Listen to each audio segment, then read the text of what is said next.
Hello everyone, welcome again to the Prado Museum here in Madrid, Spain with the American Friends of the Prado Museum. We are a non-profit organization, so thank you so much to all of those who support us. And if you want to find out more about what we do, then I do encourage you to find us on our website or the Fundación de Amigos del Museo del Prado as well, to find out more about the projects that we work on and how we put together programs like this one, sharing the treasures in the Prado's collection with the English-speaking world. And today we'll be talking about one of these treasures here in the Prado's collection by Giambattista Tiepolo.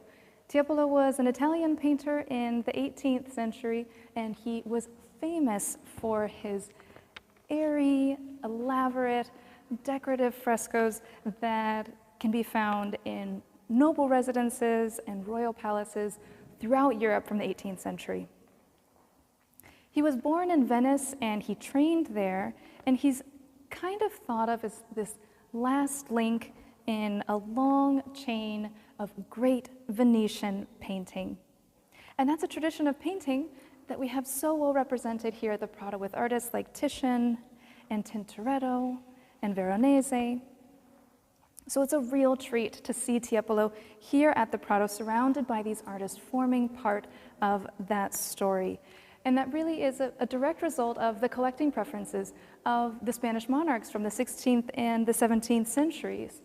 And maybe that's one of the reasons that Charles III in the 18th century decided to call Tiepolo to Madrid for the decoration of the new royal palace. The original royal palace, the Alcazar, had burned down, and so Charles III had to decorate the newly rebuilt palace.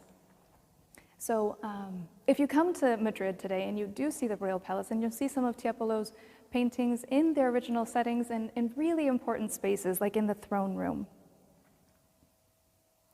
When he came to Madrid, he was already an older man, and he was here working with his sons. We have some of his sons' paintings here in this room as well.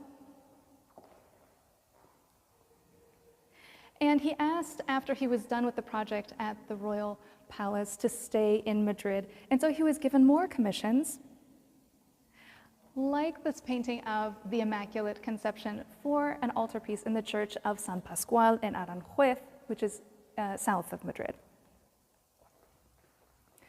Now, of Tiepolo's religious paintings, the Immaculate Conception is really a principal work, and it was really famous in its day too.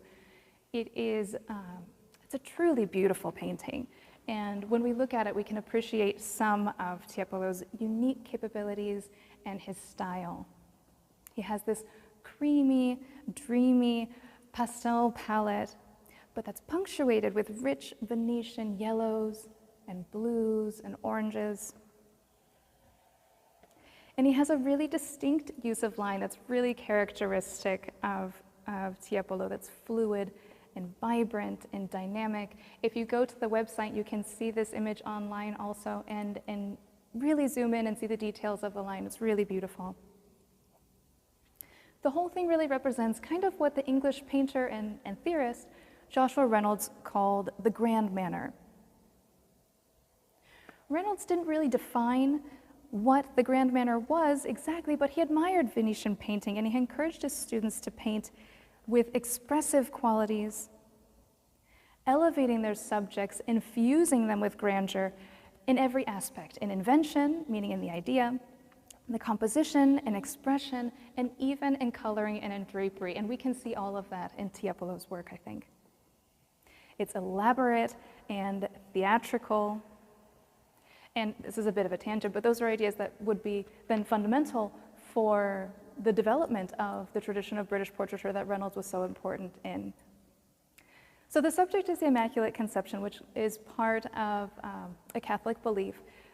Catholicism holds that all humans are born with an original sin, and this is a sin that's inherited from the first sin that was committed by Adam and Eve in the biblical book of the Genesis. And the Immaculate Conception is the idea that the Virgin Mary was always free from this sin, that she never carried original sin, that she was conceived and born completely pure. And the depiction of this dogma is rooted in the visual tradition that was consolidated in Baroque painting and also in biblical text. So with Baroque painting, of course, we can think of Murillo. Murillo is probably the most famous painter of these Immaculate Conceptions, of images of the Virgin Mary. I'm sure we all have Murillo's Immaculate Conception in mind right now, and I bet that Tiepolo did as well when he was painting this. And then, however, I think that the face maybe is a little bit different than Murillo's Mary. Murillo's Mary is maybe a little bit warmer, a little bit sweeter. And Tiepolo's Mary is maybe a little bit more cold, a bit more distant, more hieratic. But she's rather majestic. She has this aura of regal power. I think that distance provides her. And in the Apocalypse in the book of Revelation, St. John has a vision of a powerful woman that's coming from the skies, that's dressed in light and is crowned with 12 stars. Pretty close to what Tiepolo has painted here, I'd say.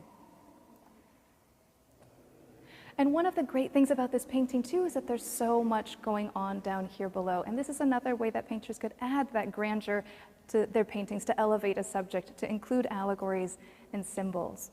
So we have all of these different elements here, like the crescent moon, because again, going back to the vision of St. John, the woman that was coming from the skies was standing on a base or a plinth, a base that was a moon.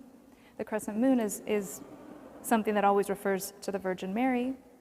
We also have the serpent. The serpent is representative of the devil, and it has an apple in its mouth, which reminds us again of that Genesis story of Adam and Eve. And notice that Mary is stepping on the serpent. So this is showing how she's triumphing over that story, over original sin, making her the new Eve, the second Eve.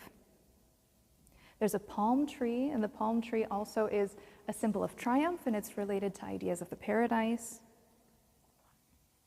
We see an angel that's bowing down in reverence and carrying a flower, carrying a lily.